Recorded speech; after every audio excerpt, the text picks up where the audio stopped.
Assalomu alaykum aziz kuzatuvchilarim, kanalimga xush kelibsizlar. Bugun sizlar uchun ajoyib mazali bo'lishga qilishni o'rgataman. Bismillahirrohmanirrohim deb ishimizni boshlaymiz.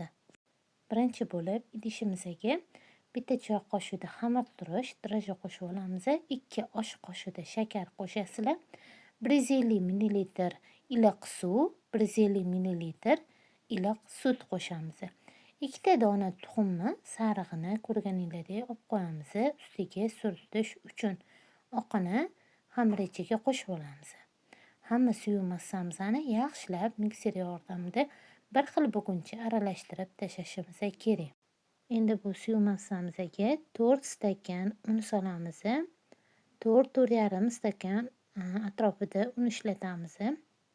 Xamiri yumshoqligiga qarab yana un qo'shsanglar bo'ladi.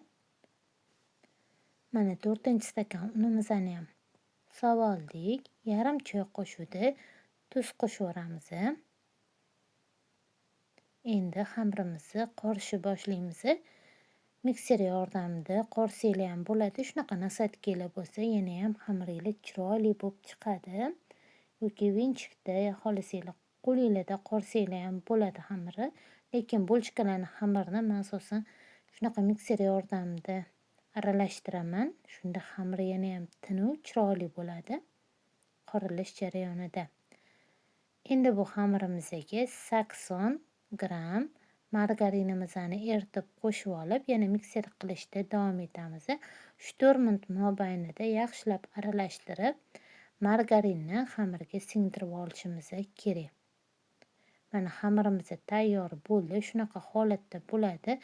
Qo'lga yopishmaydigan xamir bo'ladi. Unaqa yumshoq xamir qilib tashamanglar. Bo'lishi kerakki, yumshoq xamir bo'lmaydi. O'rtacha qattimlikda bo'lishi kerak xamiri. Ozgina qo'lingizga yopsa, qo'limizni o'zini unlab turib, yaxshilab aralashtirib, zubala holatiga keltirib olamiz.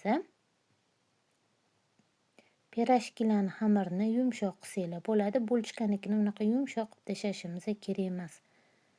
Mana tayyor bo'ldi xamirimiz. Endi bu xamirni idishga solib tegini yog'lab olamiz idishimizni. Xamirni solib ustlariga ham yog' surib, strech paket yopib, oshirishga olib qo'yishimiz kerak. 1 soatga oshirishga olib qo'yinglar. Mana 1 soat vaqt o'tdi. Xamirimiz chiroyli bo'lib ko'tariladi. 2 baravar bo'lib ko'tarilishi kerak shunaqa holatda. Strech paketda olib turib, xamirni ortiqcha havolarni chiqarib, ozgina mushlab olishimiz kerak. Qanchalik oshirma xamiri ko'p mushlab havosini chiqarib, yana oshiraversanglar, shunchalik pishirayotgan narsanglar yana ham baland bo'lib, hamda yumshoq bo'lib chiqadi. Mana xamirga ozgina ishlov berib oldik. Endi yana xamir ustini strech bilan yopib, yarim soatga oshiramiz. Aytib o'tganimdek, qanchalik ko'p xamirni oshirsak, shunchalik xamir chiroyli bo'lib pishish jarayonida oshib chiqadi. Mana yarim soat vaqt o'tdi. Ikkinchi oshish jarayonida xamir yana ham tez ko'tariladi. Mana qaranglar, juda ham chiroyli bo'lib ko'tarilgan.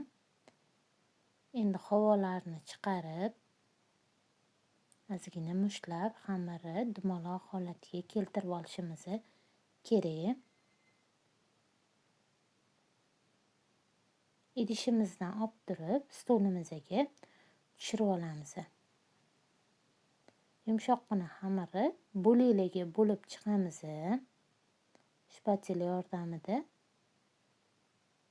bo'laklarga bo'lib olinglar.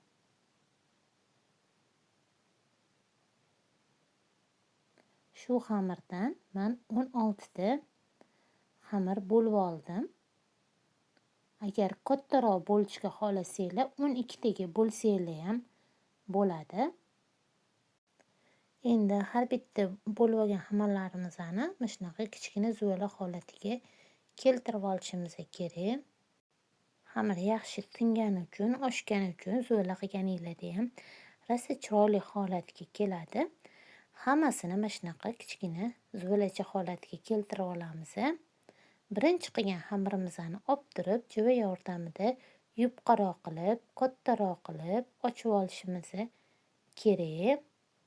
Agar yopishsa xamiringlar ozgina un sepib ochsanglar bo'ladi. Menda yopishmagani uchun men undan foydalanmadim. Mana shunaqa ko'rinishda katta qilib ochib turib, qo'limiz bilan to'g'irlab to'rtburchak shakl berib olamiz. Ichiga xohishga ko'ra shakar sepib olamiz. Yoki xohlasanglar shakar upasidan ham foydalansanglar bo'ladi. Endi bu xamirimizni videoda ko'rsatilgandek qilib taxlab chiqishimiz kerak. Ustma-ust qilib buklab olamiz. Mana shu ko'rinishda buklab turib, qo'limiz bilan ozgina bosib olamiz. Pichoq yordamida 3 ta bir xil bo'lakga bo'lib olishimiz kerak. Tepasini ozgina bosib turamiz. Faqat bo'linayotganda tepasini kesib tashlamasdan, uzmasdan kesib olishimiz kerak. Endi videoda ko'rsatilgandek qilib, xuddi soch o'rgandagi bo'lchkamizni ham o'rab chiqamiz. Shakl beramiz. Juda ham chiroyli ko'rinishda chiqadi. Kesilgan qavat-qavatini iloji boricha ust tarafiga tushiringlar. O'shanda yana ham chiroyli chiqadi bo'lchkalar. Mana shunaqa ko'rinishda tugib tayyorlab olishimiz kerak. Soch o'ragandek o'rab olasizlar. Endi bu bo'lchkamizni dumaloq shakl berib turib, ikki tarafini birlashtirib olamiz. Mana qaranglar, ko'rinishini juda ham chiroyli chiqadi. Keyingi xamirimizni ham juva yordamida katta qilib ochib olamiz. Ichiga shakardan sepib olamiz. Yana buklab o'rab chiqamiz. Men to'kilish jarayonini yana bir bor ko'rsatib o'tyapman sizlarga oson bo'lishi uchun. Buklab olgandan so'ng qo'limiz bilan ozgina xamirni bosib olishimiz kerak. Pichoq bilan 3 ta bo'lakga bo'lib olamiz bir xil qilib. Buni ham xuddi birinchimizni qanaqa tukkan bo'lsak, xuddi shu ko'rinishda tukib tayyorlab olasizlar. Aziz kuzatuvchilarim, kanalimda yangi bo'lsanglar, obuna bo'lib qo'yishni unutmanglar.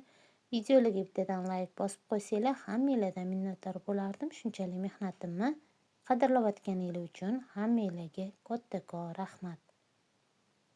Mana bo'lchkamizni tugib oldik. Endi ikkita uchini bir-biriga birlashtirib, yaxshilab yopishtirib qo'yishimiz kerak. Mana tayyor bo'ldi. Qolgan bo'lchkalarimizni ham xuddi shu ko'rinishda tugib tayyorlab, duxovka listiga kalka qog'oz solib joylashtirib olamiz. Shakar sepganimiz uchun kalka qog'oz solishimiz kerak, chunki shakar baribir eriydi. Suv oqadi, shuning uchun qog'oz solib olinglar. Men hammasini tugib oldim. Endi bu bo'lchkalarning ustini selofan paket yopib turib 20 minutga yana oshirishga olib qo'yamiz. 2 ta dona olib qo'ygan tuxum sarig'iga bitta osh qoshiqda sut solib yaxshilab aralashtirib bir xil holatga keltirib olishimiz kerak. Ustiga surtish uchun tayyorlab olamiz.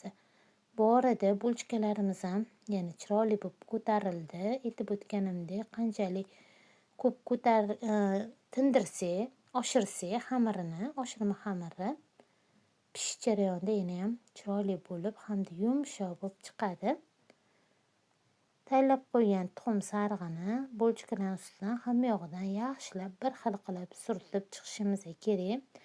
Qaranglar, juda ham chiroyli bo'lib chiqadi. Bu bo'lchkalar mazasi ham zo'r bo'ladi. Rosa yumshoq, ertangi kunda ham tursa qotib qolmaydi.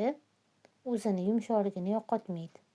Hamma yog'iga yaxshilab suritib 200 gradusda 35 minut oralig'ida pishirib olishimiz kerak. Mana aziz kuzatuvchilarim, bo'lchkalarimiz tayyor bo'ldi. Ko'rinishini qaranglar, chiroyli bo'lib chiqqan, ustlari yiltillab, vobshe ishtahani ochadigan bo'lib chiqadi. Uyinglarni hidi tutib ketadi. Albatta tayyorlab ko'ringlar. Oila a'zolaringizga, ayniqsa farzandingizga juda ham yoqadi degan umiddaman.